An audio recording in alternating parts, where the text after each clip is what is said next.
কে ঢুকছে এখানে?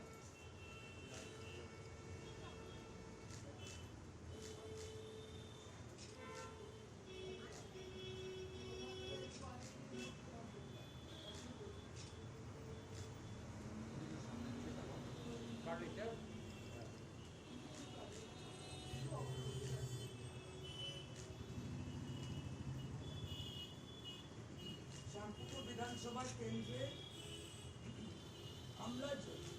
আমি যদি নির্বাচিত হই, আমার কেন্দ্র বিশ্লেষণ করার পরে কিংবা মানুষের কাছ থেকে যে উপদেশ পরামর্শ পাই, তার মধ্যে কয়েকটি এখানে প্রতিজ্ঞা হিসাবে লেখা আছে যে কাজগুলো করব। আরও এর সঙ্গে যুক্ত হচ্ছে দু তিনটে কাজ, যেগুলো তার মধ্যে নতুনত্ব থাকছে। আমি খুবই গর্বিত, মানুষ আশীর্বাদ করুন, মা মাটি মানুষের সরকার তৈরি হোক, মমতা বন্দ্যোপাধ্যায় নেতৃত্বে বাংলা চতুর্থবার তৃণমূল কংগ্রেসের জয় হোক, মানুষের জয় হোক, এবং এই বিধানসভা কেন্দ্র থেকে তারা আমায় ভোট দেবেন এই আবেদন সর্বত্র প্রতিদিন আমরা প্রচারের মাধ্যমে মানুষের কাছে পৌঁছচ্ছি। অনেক সময় জিজ্ঞেস করে যে রামপুর বিধানসভা কেন্দ্রের কী কী কাজ করবেন, তাদের কাছ থেকে পরামর্শ নিয়ে আমরা কিছু কিছু কাজ এগুলো বলেছি। এটা প্রত্যেকটি বিধানসভাতে, তাই যে লড়ছে সবার ডাকে সেই জেতাবে বাংলা মা, এই যে কথা, বাংলা মায়ের কথা উদ্বোধন করা, এটাকে একটু তুলে নাও।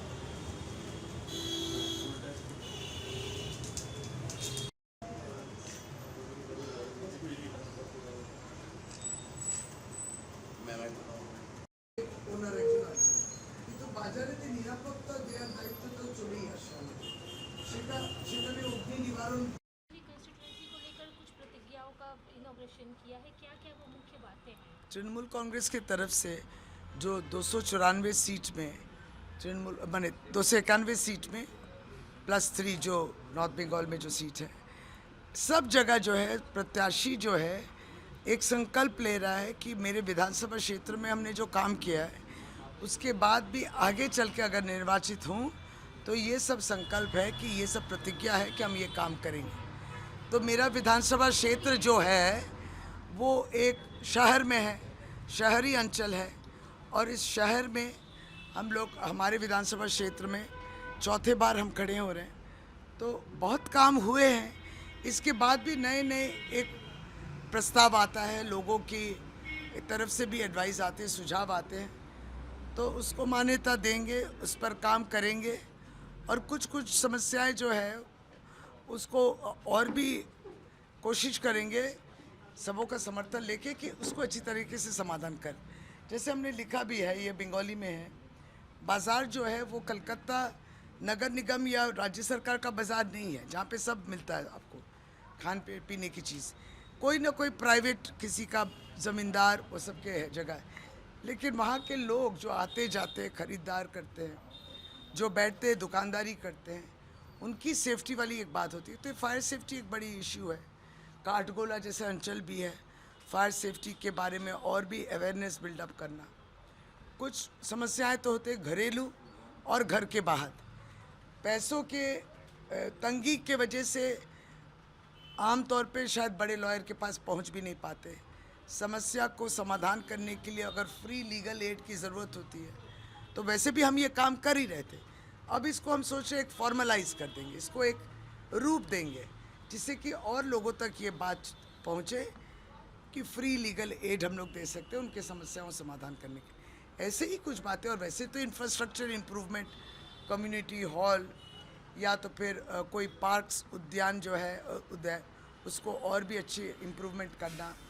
हर्ष एम्बुलेंस की बहुत मांग रहती है, एम्बुलेंस 24 घंटा अगर अवेलेबल होने से कोई इमरजेंसी में उसका काम होता है। तो ये सब, और स्कूल में स्मार्ट क्लासरूम्स, ये मेरी भी एक इच्छा है, कंप्यूटर्स बिठाना, कंप्यूटर प्रशिक्षण हो, और साथ ही साथ स्मार्ट क्लासरूम हो। आज आगे जो बढ़ रहे हैं हम लोग, शिक्षा के आंगन में भी बहुत सारे बदलाव आ रहे हैं, मॉडर्नाइजेशन हो रही है, तो जो सरकारी स्कूल में होंगे वो भी पीछे क्यों रहेंगे, उस तक भी ये फैसिलिटी पहुँचे। राज्य सरकार की ओर से शिक्षा के दफ्तर की तरफ से काम होता है, लेकिन एमपी और एमएलए की भी जिम्मेदारियां होती हैं। वो ये जिम्मेदारी निभाएं, आईसीडीएस सेंटर है उसको और अच्छा बनाएं, बच्चों का जो खाना पुष्टि वगैरह जो देते हैं उसको कई तरीके से मदद किया जा सकता है। ये सभी अभी देखा गया कि अभी जो विमेन रिजर्वेशन बिल है उसको कैसे देखते हैं आप? देखिए, पीएम मोदी का कहना है कि समय की मांग है कि अभी ये बिल आना चाहिए। बिल्कुल सही, समय की मांग बहुत पहले से ही थी कि महिला आरक्षण बिल हो, लेकिन इसमें आरक्षण कम दिख रहा है, डिलिमिटेशन वाली टारगेट ज़्यादा दिख रही है। यही फ़र्क है। इसलिए दीदी बोली है कि नारी सम्मान और वगैरह तो भाषण में आप बहुत बोलते हैं, लेकिन यही कानून को आप 2023 में लोकसभा में पास करवाए हैं। अब उस कानून में कुछ कुछ आप बदलाव लाना चाहते हैं। उस बदलाव लाने के लिए आपको 2/3 मेजॉरिटी चाहिए, क्योंकि अमेंडमेंट होगी, और वो 2/3 नहीं दिख रही है। तो वो जब नहीं दिख रही है, क्योंकि 2023 का कानून होने से भी 2024 में भारतवर्ष ने एक वोट के द्वारा सीटों की संख्या जो रोक दी है, तो आप एनडीए माने जो बीजेपी और उसके पार्टनर्स को लेके शायद 293 है, उसमें शॉर्टेज है। आपको करीब 2/3 के लिए 350-340 सीट चाहिए। तो अब जो है ना, 5 राज्यों में निर्वाचन है, 2 यूनियन टेरिटरीज में निर्वाचन है, इसी में 2 ऑपोजिशन स्टेट्स माने बीजेपी के ऑपोजिशन पार्टी जैसे तमिलनाडु और पश्चिम बंगाल में निर्वाचन है। इस व्यस्तता में एक निर्वाचन की व्यस्तता होती है, प्रचार होती है, और उसी समय पार्लियामेंट को खोलना, अभी के अभी ये बदलाव लाना है। और अब वो समझे हैं, क्योंकि हम लोग बोले थे जिस तरीके से 2023 का जब कानून पास हुआ, तभी अगर आप सुन लेते तो होता नहीं। तब बोले कि उसी ढांचे में होगा। अब वो ढांचे में बदलाव लाना चाहते हैं, क्योंकि तब जिस तरीके से चल रहा था उससे तो 2034 में महिला आरक्षण हो पाता, 29 में नहीं होता। अब उसमें संशोधन ला रहे हैं, बदलाव ला रहे हैं। ये करते वक्त ऐसा महसूस हो रहा, जो दीदी बोली है, कि कहीं ना कहीं पश्चिम बंगाल और भारतवर्ष में विभाजन, डिवीज़न आ रही है, और डिलिमिटेशन की ओर ज़्यादा नज़र जा रहा है। महिला आरक्षण क्यों कहने के लिए सामने है, लेकिन काम पीछे दूसरा किस्म का रहा है। इसलिए इस पे ध्यान देना है सबको। आदि देखा गया है कि आउटसाइडर का टैग जो भाजपा पे लगता है, महाराष्ट्र के मुख्यमंत्री आज यहाँ थे, उनका कहना है कि ऐसा नहीं कहना चाहिए, क्योंकि भाजपा का जन्म ही बंगाल में हुआ है, तो आउटसाइडर होने का सवाल ही नहीं उठता है।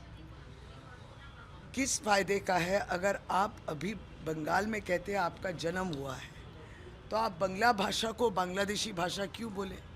बीजेपी इतनी सरल सवाल के सरल उत्तर दे दे हमें। अभी आपको निर्वाचन आ गया है, तो माने खुद गर्ज होके आपको बंगाल से इतना प्यार, इतना लगाव, बंगालियों से आपको कितना माने ये जो प्रेम, ये सब आर्टिफिशियल है। अगर आपको ये लगता था कि यहाँ बीजेपी पार्टी का जन्म हुआ है, तो आप बांग्ला भाषा को क्यों अपमान किए?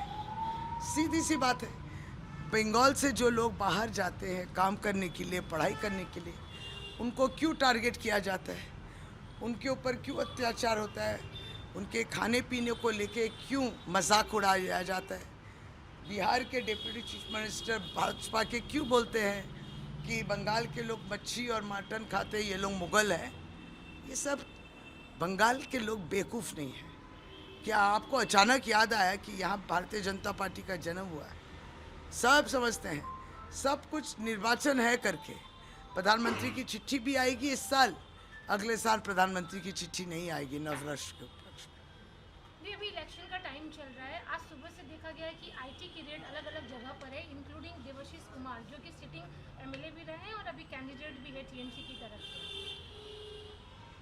क्या कहें, बेबुनियाद, और इसमें साफ तौर से दिखता है राजनीतिक एक आक्रमण। हम लोग सोचते हैं कि गणतंत्र की परीक्षा जब इलेक्शन होते हैं तो सब अपने मुद्दों को सामने रखो और राजनीतिक मैदान में उतरो और अपने मुद्दों के भरोसे आप वोट जीतने की कोशिश कीजिए। प्रधानमंत्री भरोसा वाला बात बोलते हैं।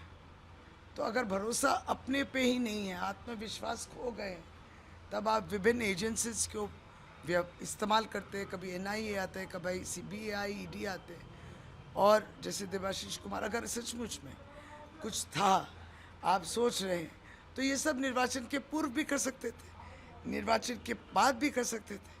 लेकिन निर्वाचन के दौरान, इलेक्शन के दौरान करना, इसका अंत कब देखेंगे, क्या निकलेगा नहीं मालूम। अरविंद केजरीवाल को भी दिल्ली में अरेस्ट किएगा निर्वाचन के पूर्व। निर्वाचन वहाँ बीजेपी जीता, कुछ महीनों बाद अरविंद केजरीवाल जेल से छूटे, बाइज्जत उनको बरी कर दिया गया। क्या फ़ायदा हुआ? तब तक वहाँ इलेक्शन भी हो गए और भारतीय जनता पार्टी जीत भी गई।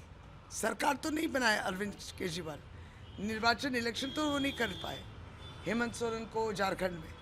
तो इस तरीके के परेशानी जो भारतीय जनता पार्टी के निर्देश में ही होता है, जहाँ पे बीजेपी सरकार है, वहाँ पे आप टारगेट करो पॉलिटिकल पार्टीज, पॉलिटिकल कैंडिडेट्स। बुज़दिल है, बुज़दिल बीजेपी।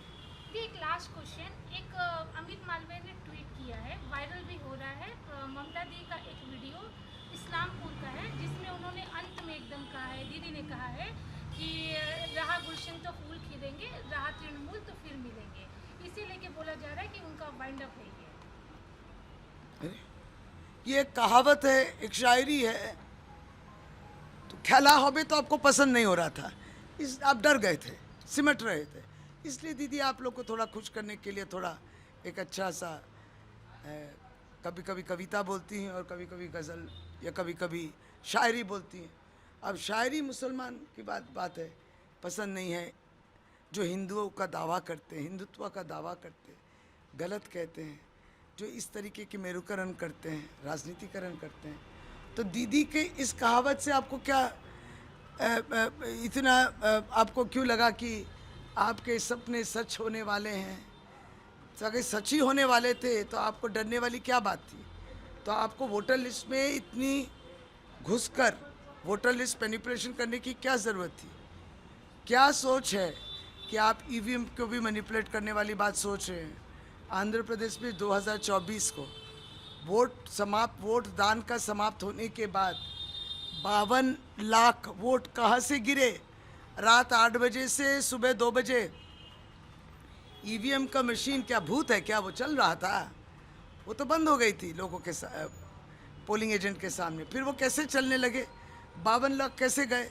अगर बीजेपी इतनी ही आत्मविश्वास रखती है कि जीतेंगे, तो आप ये वोटर लिस्ट, EVM, ये सब को लेके इतना दखल क्यों रखते हैं? वहाँ पे लेवल प्लेइंग फील्ड नहीं है। दुख की बात ये है कि अब आदमी सरकार को चुनता है। भाजपा अब अपने वोटरों को चुन रही है कि किसको रखना है, किसको निकालना है।